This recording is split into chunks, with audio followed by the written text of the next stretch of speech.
قاضی بہاؤدین شداد جو صلاح الدین ایوبی کا دست راست اور ہمراست تھا اور جو اس کی مجلس مشاورت میں اعلیٰ رتبہ اور مقام رکھتا تھا، اپنی یادداشتوں میں لکھتا ہے، صلاح الدین ایوبی کو خدا نے فولاد کے اعصاب عطا کیے تھے۔ اس نے اپنی شخصیت اور کردار کو اس قدر مضبوط بنا رکھا تھا کہ پہاڑوں جیسے صدمے ہنس کھیل کر برداشت کر لیتا۔ عزم کا ضدی اور مستقل مزاج تھا۔ امیر ہو یا غلام، وہ ہر کسی کا یکساں احترام کرتا۔ البتہ کسی کو دوسروں سے ممتاز سمجھتا تو صرف بہادری اور شجاعت کی بنا پر۔ اس کے قریب رہنے والے اس سے دو طرح کا تاثر لیتے، ایک روب کا، دوسرا محبت کا۔ اس کے سپاہی جب میدان جنگ میں اسے دیکھتے تو دشمن پر ٹوٹ ٹوٹ پڑتے۔ ایک بار یوں ہوا کہ ایک خادم نے دوسرے خادم پر جوتا اتار پھینکا۔ صلاح الدین ایوبی کمرے سے نکل رہا تھا، جوتا اسے جا لگا۔ دونوں خادم تھر تھر کانپنے لگے، لیکن صلاح الدین ایوبی نے دونوں طرف سے منہ پھیر لیا اور آگے نکل گیا۔ یہ کردار کی عظمت کا مظاہرہ تھا۔ دوست تو دوست، دشمن اس کے سامنے آتے تو اس کے مرید بن جاتے۔ نور الدین زنگی کی موت نے سلطنت اسلامیہ کو تاریخ کے سب سے بڑے خطرے میں ڈال دیا تھا۔ اس خطرے کا سب سے زیادہ خطرناک پہلو یہ تھا کہ اپنے ہی امیر اور وزیر صلیبیوں کے دوست اور اسلام کے دشمن ہو گئے تھے۔ مصر کے اندرونی حالات ابھی پوری طرح نہیں سنبھلے تھے۔ صلاح الدین ایوبی مصر سے نہیں نکل سکتا تھا۔ ایسے حالات میں وہ یہی کر سکتا تھا کہ سلطنت اسلامیہ کے دفاع کا ارادہ دل سے نکال دے اور صرف مصر کے دفاع کو مضبوط رکھے۔ لیکن میرا یہ دوست ذرہ بھر نہ گھبرایا۔ اس ضمن میں میرے ساتھ بات کرتے ہوئے اس نے کہا، اگر میں اسلام کی پاسبانی سے دستبردار ہو جاؤں تو روز محشر صلیبیوں کے ساتھ اٹھایا جاؤں گا۔ اسلام کی پاسبانی اور فروغ کو وہ فرمان خداوندی سمجھتا تھا۔ اس نے اپنے آپ کو کبھی حاکم یا حکمران نہ سمجھا۔ مجھے صلاح الدین ایوبی کی نوجوانی بھی یاد ہے، جب وہ پوری طرح عیش و عشرت میں ڈوب گیا تھا۔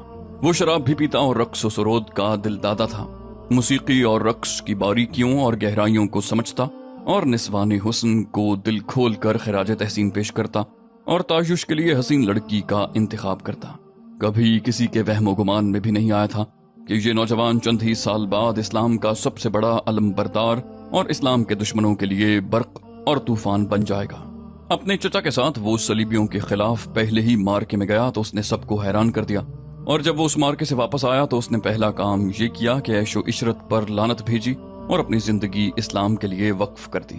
اس نے قوم کو اور اپنی فوج کو یہ نعرہ دیا کہ سلطنت اسلامیہ کی کوئی سرحد نہیں۔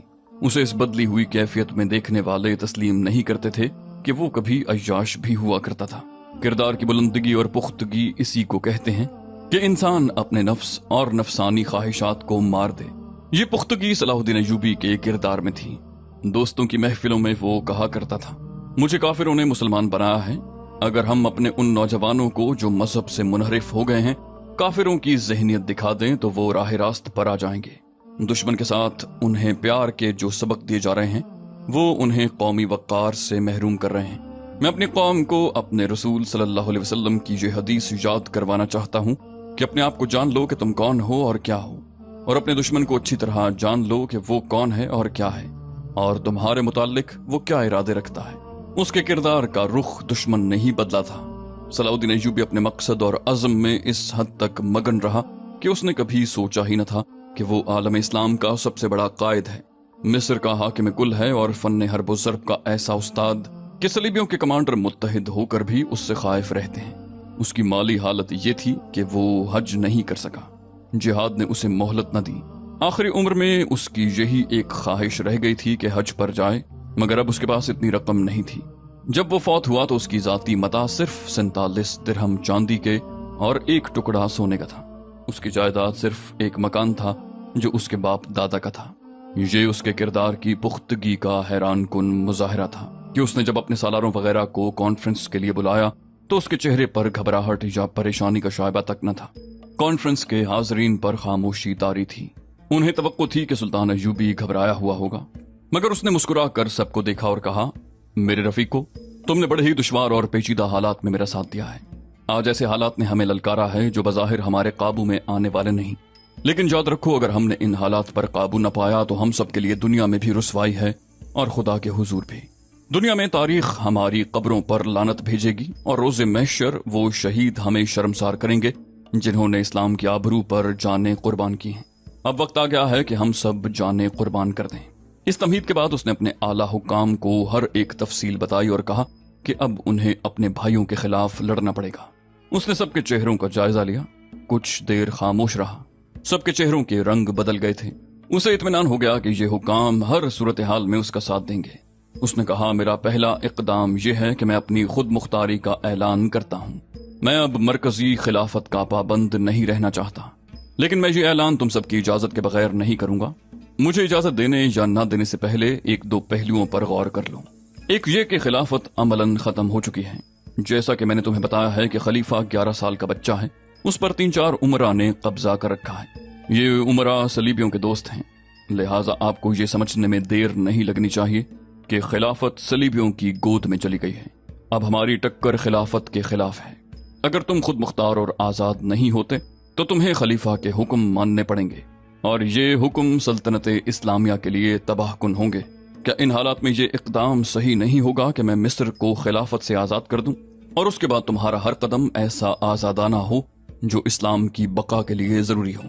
ایک سالار نے پوچھا، کیا آپ خلافت کے خلاف کارروائی کرنا چاہتے ہیں؟ سلطان ایوبی نے کہا، میں نے ابھی فیصلہ نہیں کیا۔ کل پرسوں تک میرے وہ ایلچی واپس آ جائیں گے جنہیں میں نے امراء کی طرف بھیج رکھا ہے۔ اگر مجھے جنگی کارروائی کا فیصلہ کرنا پڑا تو گریز نہیں کروں گا۔ ایک حاکم نے کہا، آپ مصر کو خود مختار مملکت قرار دے دیں، ہم 11 سال کے بچے کو خلیفہ تسلیم نہیں کر سکتے۔ صلاح الدین ایوبی نے پوچھا، تو کیا تم سب مجھے سلطان مصر تسلیم کرو گے؟ تمام حاضرین نے بیک زبان کہا کہ وہ اسے سلطان مصر تسلیم کرتے ہیں۔ صلاح الدین ایوبی نے اسی وقت خود مختاری کا اعلان کر دیا اور مصر کو آزاد مملکت قرار دے دیا۔ اس اعلان کے ساتھ ہی اسے اسی وقت قانون کے مطابق سلطان کا خطاب مل گیا۔ سلطان ایوبی نے کہا، میں امت رسول صلی اللہ علیہ وسلم کا نہیں، میدان جنگ کا بادشاہ ہوں۔ تم نے دیکھا کہ میں صلیبیوں کے لشکر کے درمیان گھومتا پھرتا رہا ہوں۔ میں نے 10 جانبازوں سے 10 ہزار لشکروں کو تہوبالا کر دیا ہے۔ میں اپنے بھائیوں کے خلاف جنگ کی سوچتا ہوں تو تمام جنگی چالیں ذہن سے نکل جاتی ہیں۔ میری تلوار نیام سے باہر نہیں آتی۔ مجھے اور تم سب کو یہ دن بھی دیکھنا تھا کہ ہم آپس میں لڑیں اور صلیبی تماشا دیکھیں۔ ایک سالار نے کہا، یہ تماشا ہمیں دکھانا ہی پڑے گا سلطان محترم۔ اگر اپنے بھائیوں پر الفاظ کا اثر نہ ہو تو تلوار استعمال کرنی ہی پڑے گی۔ ہم میں سے کوئی بھی خلافت کی گدی کا خواہش مند نہیں۔ ہم جو کچھ کریں گے اسلام کی خاطر کریں گے، ذاتی مفاد کی خاطر نہیں۔ سلطان ایوبی نے اس سے پہلے 2 ایلچی دمشق، حلب، موصل اور 2-3 اور ریاستوں کے امراء کی طرف بھیج رکھے تھے۔ اس نے سب کو طویل پیغام بھیجا جس میں اس نے سب کو صلیبی خطرے سے آگاہ کیا اور انہیں متحد ہونے کی تلقین کی۔ وہ انہیں اسلامی وحدت کا قائل کرنا چاہتا تھا۔ دونوں ایلچی مایوس واپس آ گئے۔ کسی ایک بھی امیر نے اس کے پیغام کو قبول نہیں کیا تھا، بلکہ بعض نے مذاق اڑایا تھا۔ ایلچیوں نے سلطان ایوبی کو بتایا کہ وہ سب سے پہلے خلیفہ کے دربار میں گئے، پیغام پیش کیا تو خلیفہ نے خود پڑھنے کی بجائے ان امراء کے حوالے کر دیا جن کے ہاتھوں میں وہ کٹھ پتلی بنا ہوا تھا۔ انہوں نے ہی اسے خلافت کی گدی پر بٹھایا تھا۔ ان امراء نے سلطان ایوبی کا پیغام پڑھا، آپس میں کھسر پھسر کی، اور ایک نے خلیفہ سے کہا کہ صلاح الدین ایوبی صلیبیوں کے خلاف جنگ کا بہانہ کر کے تمام مسلمان ریاستوں کو ایک ریاست بنانے کی سوچ رہا ہے، اس کے بعد وہ اس ریاست کا حکمران بنے گا۔ دوسرا امیر بول پڑا، اس نے بھی 11 سال کی عمر کے خلیفہ کو سلطان ایوبی کے خلاف بھڑکایا اور کہا، آپ اسے حکم دے سکتے ہیں کہ جنگ کرنے یا نہ کرنے کا فیصلہ صرف خلیفہ کر سکتا ہے۔ اگر صلاح الدین ایوبی خلیفہ کے حکم عدولی کرے تو آپ اسے معزول کر کے واپس بلا سکتے ہیں۔ مصر کی امارت کسی اور کے حوالے کی جا سکتی ہے۔ کمسن خلیفہ نے ایلچیوں کو یہی حکم دیا اور کہا، صلاح الدین ایوبی سے کہنا کہ وہ ہمارے حکم کا انتظار کرے، یہ فیصلہ ہم کریں گے کہ اسلامی وحدت ضروری ہے یا نہیں۔ ایک امیر نے خلیفہ سے کہا، صلاح الدین ایوبی کے پاس جو فوج ہے اس میں زنگی مرحوم کے بھیجے ہوئے بہت سے دستے ہیں، اسے حکم بھیجا جائے کہ وہ دستے واپس بھیج دے، اسے اپنی مرضی سے فوج کے استعمال کی اجازت نہیں ملنی چاہیے۔ خلیفہ نے کہا، اسے کہنا کہ وہ دستے سوار اور پیادہ جو اسے خلافت کی طرف سے دیے گئے تھے وہ واپس کر دے، اور تم لوگ اب جا سکتے ہو۔ ایک اور امیر نے کہا، اور ایوبی سے کہنا کہ آئندہ خلیفہ کو اس قسم کے پیغام بھیجنے کی جرت نہ کرے۔ ایلچیوں نے سلطان ایوبی کو بتایا کہ وہ دوسرے امراء کے پاس گئے، سب نے پیغام کا مذاق اڑایا، بعض نے سلطان ایوبی کے خلاف توہین آمیز الفاظ بھی کہے۔ ایلچی واپس آ گئے، سلطان ایوبی کے چہرے پر کوئی تبدیلی نہیں آئی، جیسے اسے ایسے ہی جواب کی توقع تھی۔ اسے دراصل علی بن سفیان کا انتظار تھا جسے اس نے خفیہ دمشق بھیج رکھا تھا۔